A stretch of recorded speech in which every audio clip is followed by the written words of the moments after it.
የሀገሬን ፍቅር ወዳለሁ። እኔ ከኮሚኒቲ ወጥቼ መኖር ማልችል ሴት ነኝ። በአመት አንድ ጊዜ ሁሉን ልዩነት ኢትዮጵያዊ መሆን እንችላለን ነው የኢትዮጵያ ቀን ዋናው ዓላማ። በሌላ በኩል ቡና እየተጠጣ ማህበረሰቡ መረጃ ይለዋወጣል።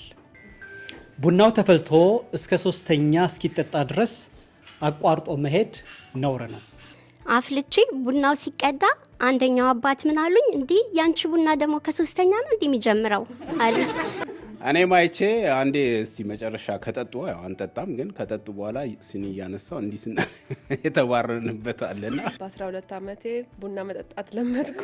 ያንዳንዳችንን ታሪክ የምንጽፍባት መጽሐፍ ብናዘጋጅ ብትኖረን ሪከርድ ቢደረግ ታሪካችን ማን በምን በዚያ ጊዜ ውስጥ ምን ኢትዮጵያ ይሄን ባሰው ይሄን ያክል ኖር ይሄን ያክል ኮንትሪቢዩት አደረገ እያልን ታሪክ ብንጽፍ ጥሩ ነው።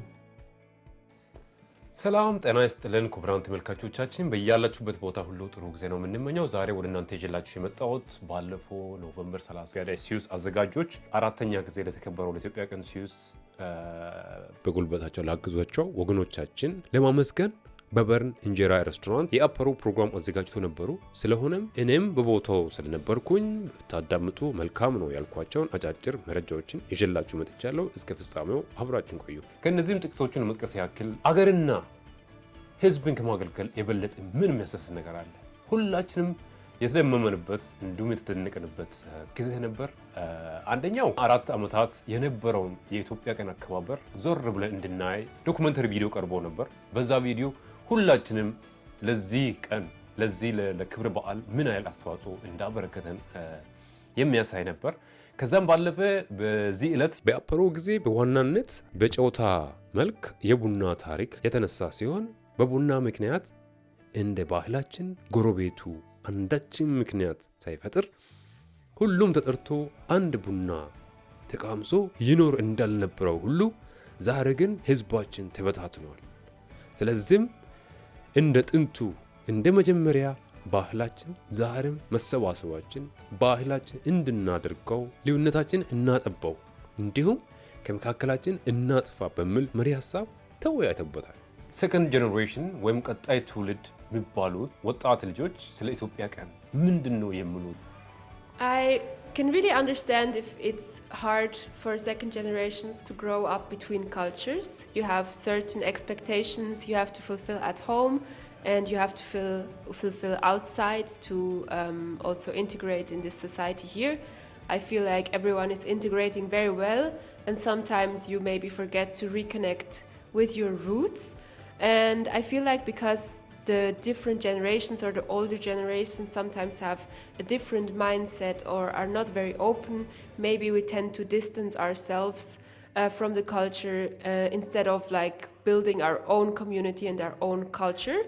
So I understand there's a challenge, especially with everyday life happening. You don't really think about it every day.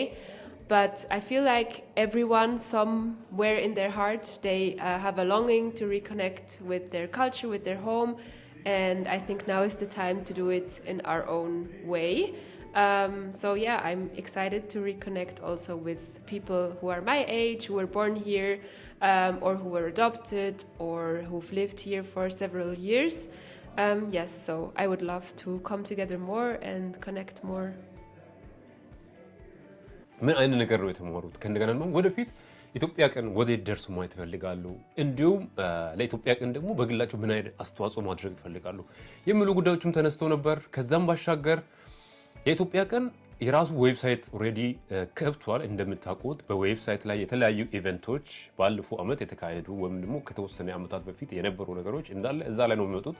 ከዛ ባሻገር የኢትዮጵያ ቀን ለምን አስፈለገ ተብሎ ለሚጠየቀው ጥያቄ የኢትዮጵያ ቀን በ3 ካቴጎሪ የተለያዩ ነገሮች እንደሚያደርግ ደጋግሞ ወይም ደግሞ በተለያዩ ጊዜ ሊገልጽ ሞክሯል። የኢትዮጵያ ላይ ሲዩስ በዋናነት በ3 ጉዳዮች ላይ ፎከስ አድርጎ ይሰራል።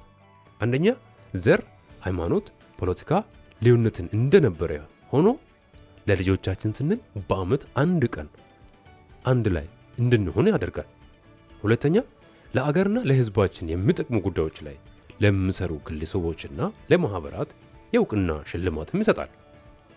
ሶስተኛ የፕሮግራም ድርድሮች ለማስቀረት ሁሉም ፕሮግራሞች በተለያዩ ጊዜ እንዲካሄዱ እንዲሁም በአንድ ፕላትፎርም ላይ ወይም ዌብሳይት ላይ እንድትዋወቁ ዌብሳይት በማዘጋጀት እየሰራ ይገኛል። እንዲሁም ይህንን ካልኩኝ ወደ ኖቬምበር 30 2025 አፕሮ ፕሮግራም ወደ ማጠቃለያ መልእክት ስንመለስ ልዩነታችን አጥበን ለአንድነት ለሰላም በአንድ ላይ እንቁም በሚል ጥሪ ቃል ተጠናቋል። ልጆቻችን የኢትዮጵያን እንደዚህ እንትን ብዙ ጊዜ አይፈልጉም ነበር መሳተፉ ምኑን እና አሁን ለልጆቹ ራሱ እድል ተፈጠራላቸው። የኢትዮጵያ ቀን ደከመኝ ሰለቸን ሳይል ወይም ደግሞ ለ4 ዓመታት እንደምታዩት አሁን በቪዲዮ እንደምትመለከቱት ከእንደገና ደግሞ ከተጋበዙ እንግዶች ኢንተርቪው እንደምትሰሙት ይህንን የሚያክል ትልቅ ውለታ ሰርቶልናል፣ እየሰራም ይገኛል። ስለዚህ ኢትዮጵያ ዳይስ አዘጋጆች እናንተም በጣም ልባዊ ልክ ከኔ የግል ምስጋና ላቀርብላችሁ እወዳለሁ። ለምታደርጉት ነገር በጣም ትመሰገናላችሁ። ከዛም በተረፈ በተቻለ መጠን ኦርጋናይዘሮችን በተቻላችሁ መጠን እንድታግዙ ከእንደገና እንዴት ነው የምናግዘው ብላችሁ ካላችሁ በዌብሳይቱ ላይ ኦልሬዲ ፕሮግራም አለ። እዛ ላይ ስትገቡ አንድ ሰው መርዳት ለምሳሌ ይሄን እረዳለሁ ወይም ደግሞ በዚህን ጊዜ መጥቼ አግዛለሁ ለኢትዮጵያ ዳይስ ኢቨንት ማለት ነው።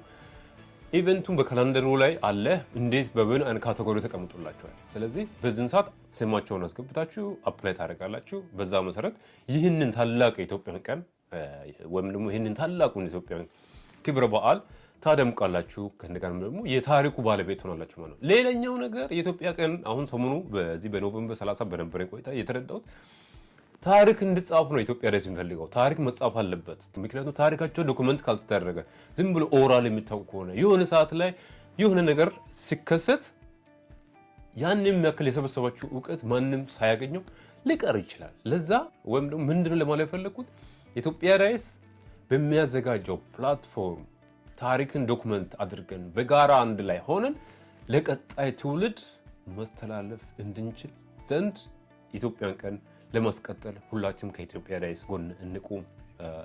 ስለምታደርጉም ደግሞ ኢትዮጵያን ቀን ስታደምቁ የቆያችሁ ወገኖቻችን በጣም ክብር ሊሰማችሁ ይገባል። እኔም በጣም ነው ማመሰግናቸው። ኮሜንት ሴክተር ላይ ሐሳባችሁን አስፍሩ። ኢትዮጵያን ቀንም ዌብሳይት ኢትዮጵያ ዳይስ ዩስ ወይም ደግሞ ኢትዮጵያ ዳይስ ዩስ ኦርግ አለ።